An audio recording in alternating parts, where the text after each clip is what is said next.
आज हम डिस्कस करेंगे एडेप्टिव इम्यूनिटी के बारे में। तो सबसे पहले तो हम ये देख लेते हैं कि इम्यूनिटी किसे कहा जाता है। तो हमारी बॉडी के अंदर मुख्तलिफ जर्म्स से जो मुकाबला करने की ताकत होती है तो उसको कहा जाता है इम्यूनिटी। रेजिस्ट कहते हैं मुकाबला करने को। तो जर्म्स जो हैं वो मुख्तलिफ तरह के होते हैं, जैसे बैक्टीरिया होते हैं, वायरसेस होते हैं। तो इनकी मुख्तलिफ टाइप्स होती हैं जो मुख्तलिफ डिजीज़ की वजह बनती हैं। तो हमारी बॉडी की जो एबिलिटी होती है कि वो मुख्तलिफ बीमारियों के ख़िलाफ़ लड़ सकें, मुकाबला कर सकें, उसको इम्यूनिटी कहा जाता है। तो इम्यूनिटी दो तरह की होती है। एक को कहते हैं इननेट इम्यूनिटी या नेचुरल इम्यूनिटी, और जो दूसरी टाइप होती है वो होती है एक्वायर्ड इम्यूनिटी या एडेप्टिव इम्यूनिटी। तो इननेट इम्यूनिटी के बारे में तो हमने अपनी पिछली वीडियो में डिटेल से डिस्कस किया था कि इसके दो कंपोनेंट्स होते हैं, एक होता है फर्स्ट लाइन ऑफ डिफेंस और दूसरा होता है सेकेंड लाइन ऑफ डिफेंस। तो आज की वीडियो में हम डिटेल से एडेप्टिव इम्यूनिटी के बारे में डिस्कस करेंगे। तो अगर हम एडेप्टिव इम्यूनिटी की बात करें तो इम्यूनिटी की ये जो टाइप होती है तो ये वक्त गुजरने के साथ साथ हमारी बॉडी में आती है, यानी हमारी बॉडी इस तरह की इम्यूनिटी को गेन करती है वक्त गुजरने के साथ साथ। तो एडेप्टिव इम्यूनिटी की अगर बात करें तो एडेप्टिव इम्यूनिटी का जो कंपोनेंट होता है वो होता है थर्ड लाइन ऑफ डिफेंस, यानी adaptive immunity third line of defence की मदद से हमारी बॉडी में काम करती है। तो अगर हम थर्ड लाइन ऑफ डिफेंस की बात करें तो थर्ड लाइन ऑफ डिफेंस में हमारी बॉडी के जो ख़ास किस्म के वाइट ब्लड सेल्स होते हैं। वाइट ब्लड सेल्स हम जानते हैं हमारी जो ब्लड होता है उसमें रेड ब्लड सेल्स भी होते हैं, वाइट ब्लड सेल्स भी होते हैं, प्लेटलेट्स भी होते हैं। तो कुछ ख़ास किस्म के वाइट ब्लड सेल्स होते हैं जिनको हम कहते हैं बी सेल्स और टी सेल्स। तो ये जो सेल्स होते हैं ये इन्वॉल्व होते हैं हमारे थर्ड लाइन ऑफ डिफेंस में। जैसे यहाँ पे हम अपने सामने इस डायग्राम में दो तरह के सेल्स देख रहे हैं, एक को कहते हैं बी सेल्स और दूसरे हैं टी सेल्स।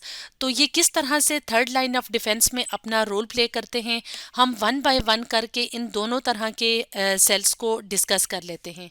सबसे पहले हम बात करते हैं टी सेल्स की। तो जो टी सेल्स होते हैं वो दो तरह से अपना काम करते हैं, यानी दो तरह से थर्ड लाइन ऑफ डिफेंस में अपना रोल प्ले करते हैं। एक तो ये क्या करते हैं, डायरेक्टली किल कर देते हैं वायरस इन्फेक्टेड सेल्स को। यानी जब वायरसेस जो हैं वो अटैक करते हैं बॉडी के जिन पार्ट्स को, तो जाहिर है हमारी बॉडी जो है वो सेल से मिलके बनी होती है। तो जहाँ पे वायरस अटैक करते हैं तो वो सेल्स क्या कहलाते हैं, इन्फेक्टेड सेल्स कहलाते हैं। तो टी सेल्स डायरेक्टली उन इन्फेक्टेड सेल्स के साथ अटैच करके तो उन वायरसेस को किल कर देता है।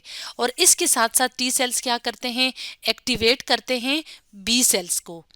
तो सबसे पहले तो हम ये देख लेते हैं कि ये किस तरह से जो है वो वायरस इन्फेक्टेड सेल्स को जो है वो किल करते हैं। इसके लिए हम अपने सामने एक डायग्राम ले आते हैं। तो यहाँ पे आप अपने सामने इस डायग्राम में जो है वो देख रहे हैं कि ये यहाँ पे एक सेल दिखाया हुआ है जिस पे कि वायरस ने अटैक किया हुआ है। ठीक है, तो ये जो सेल है वो इन्फेक्टेड सेल है। ये जो ग्रीन ग्रीन से कलर के दिखाए हुए हैं ये क्या हैं, ये वायरसेस हैं तो जिन्होंने जो है वो इस सेल पे अटैक किया हुआ है। अब जो टी सेल्स होते हैं, जैसे यहाँ पे हम देख रहे हैं किलर टी सेल हैं, तो ये क्या करेंगे, ये डायरेक्टली अटैच कर जाएंगे इन इन्फेक्टेड सेल्स के साथ। तो जब ये जैसे यहाँ पे दिखाया हुआ है, ये जो ब्लू ब्लू कलर से है ये क्या है, ख़ास केमिकल्स हैं। ठीक है, जो कि ये टी सेल्स जो हैं वो रिलीज करते हैं। तो यहाँ पे ये टी सेल्स क्या कर रहे हैं कि ये डायरेक्टली अटैच कर जाते हैं इन्फेक्टेड सेल्स के साथ और क्या कर देते हैं कि इन इन्फेक्टेड सेल्स को भी ख़त्म कर देते हैं।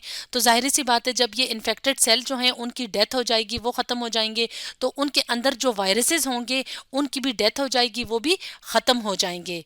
तो इस तरह से हम कहते हैं कि टी सेल्स जो है वो डायरेक्टली किल कर देते हैं वायरस इन्फेक्टेड सेल्स को।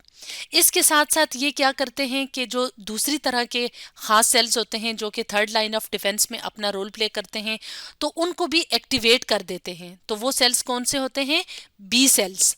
अब बी सेल्स किस तरह से थर्ड लाइन ऑफ डिफेंस में काम करते हैं तो ये भी हम देख लेते हैं। तो बी सेल्स क्या करते हैं, बी सेल्स खास किस्म की प्रोटीन्स बनाते हैं जिनको कहा जाता है एंटीबॉडीज। तो इसके लिए हम अपने सामने एक डायग्राम ले आते हैं।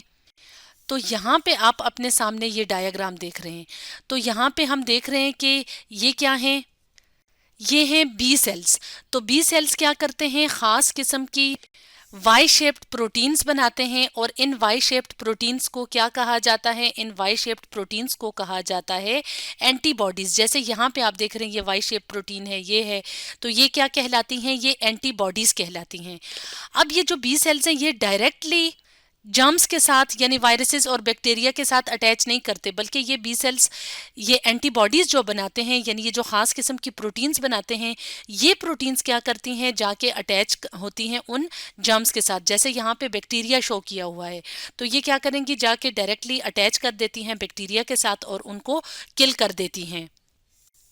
तो यहाँ पे तो हमने बैक्टीरिया देखा, लेकिन इसके अलावा वायरसेस भी तो जर्म्स हो सकते हैं ना। तो ये क्या करते हैं कि ये बी सेल्स खास किस्म की वाई शेप्ड प्रोटीन बनाते हैं। ये प्रोटीन जाके वायरसेस या बैक्टीरिया को क्या कर देते हैं? उसके साथ अटैच करते हैं और उनको किल कर देते हैं। तो इस तरह से बी सेल्स क्या करते हैं? थर्ड लाइन ऑफ डिफेंस में अपना रोल प्ले करते हैं।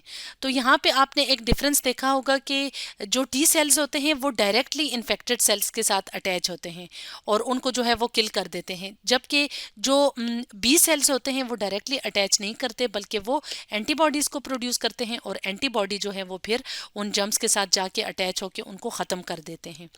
तो यहाँ पे एक और बात का जानना भी ज़रूरी है, वो ये है कि अगर हमारी बॉडी में जो है वो किसी डिजीज़ के ख़िलाफ़ एंटीबॉडीज़ मौजूद हों, यानी अब ये एंटीबॉडीज़ जो हैं इन्होंने इन जर्म्स को किल कर दिया है, और ये एंटीबॉडीज़ अगर हमारी बॉडी में मौजूद हैं, तो नेक्स्ट टाइम जब कोई भी ख़ास किस्म की बीमारियां फैलाने वाले जरासीम, जैसे हम यहाँ पे इसकी बात कर रहे हैं, तो ये वाले बैक्टीरिया जब नेक्स्ट टाइम हमारी बॉडी में एंटर होंगे, तो हमारी बॉडी में पहले से एंटीबॉडी मौजूद होंगे, तो वो फ़ौरन से इन ख़ास बैक्टीरिया को पहचान लेंगे और वो क्या करेंगे? इनके साथ अटैच होकर इनको दोबारा से ख़त्म कर देंगे। तो इस तरह के रिस्पॉन्स को क्या कहा जाता है? इस तरह के रिस्पॉन्स को इम्यून रिस्पॉन्स कहा जाता है।